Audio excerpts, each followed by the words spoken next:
Hi, this is Joe again with another review. For the sake of this video, I'm going to be discussing a 1989 film, Weekend at Bernie's, starring Jonathan Silverman and, I'm drawing a blank on that. Oh, Andrew McCarthy.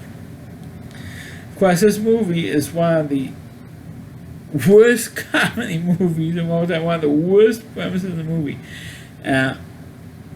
I remember when watching it when it came out on video, VHS back then. I thought it was really silly and it had some funny moments. But I thought it was one of the dumbest premises you ever had in a movie. Well, the premise is that Jonathan Silverman and Andrew McCarthy play these two working schlubs. Well, throughout the movie, they're called two schmucks, which they were. They're not too particularly bright. And it's the summer. And they're getting bored living in New York City, and they're working for this company, and they're coming on the weekend to work, and there are only two guys in the office. There's no one else there, and both of them figured out that somebody has been taking money out of the company, and they told their boss, whose name is Bernie, and they told him that somebody's taking, and they figured out they didn't know who was taking the money, but somebody was taking money out of the company. As it turns out, in the film, it was Bernie was embezzling money out of the company, and he talked to the other people who was broken the company out of millions of dollars. He said, "Oh, let's go kill these two guys.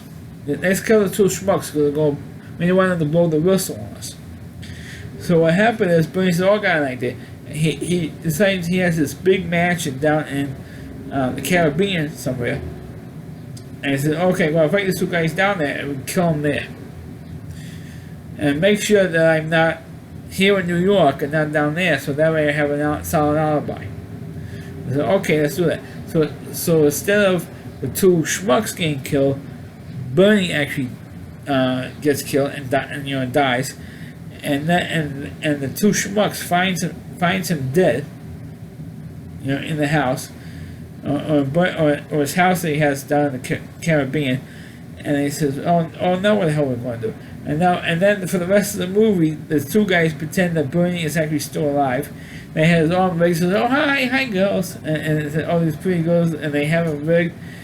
Nobody really, the people here were so dumb in this movie that they didn't know that Bernie was dead. That's number one, and number two, if a person is dead for an extended period of time, like Bernie was in this film, like a couple of days or whatever, his body would begin to smell. Nobody could.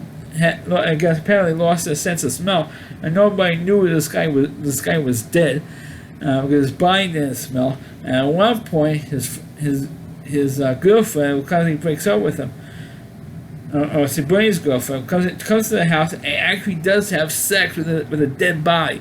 Which is a scene where you didn't actually see her actually having sex with a dead body, but it's more implied. I think it was like a PG or PG-13 movie, so it has to be, or if it was rated R, you probably would actually have seen it if it was an R-rated film.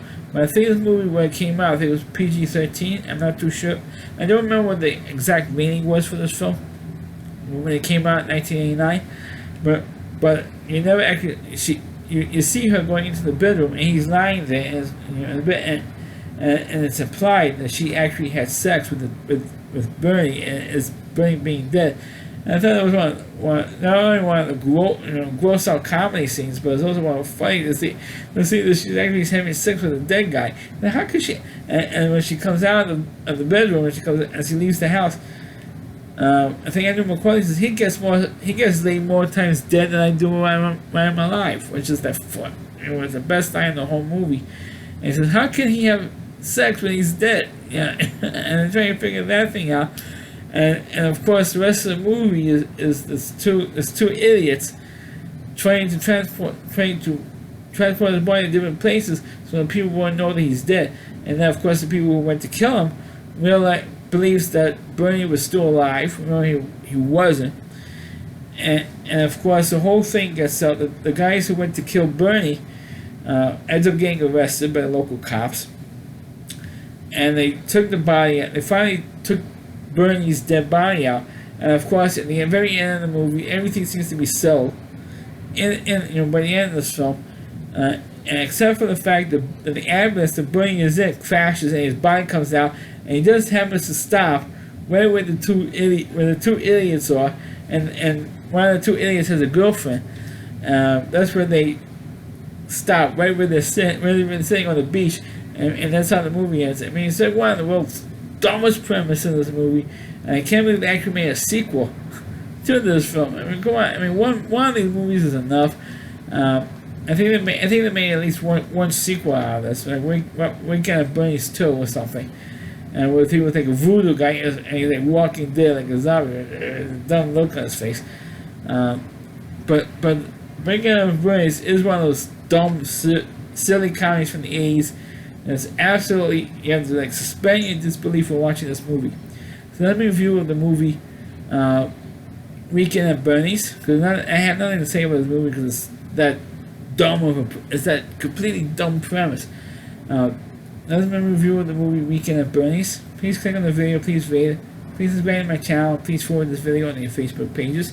You can check out all my reviews on my YouTube channel here at rowdyc.com. It's all WDY, and that's C.com. There's a homepage of Rowdy Reviewer, Chris Lee Moore, and please check out all of his videos on his website.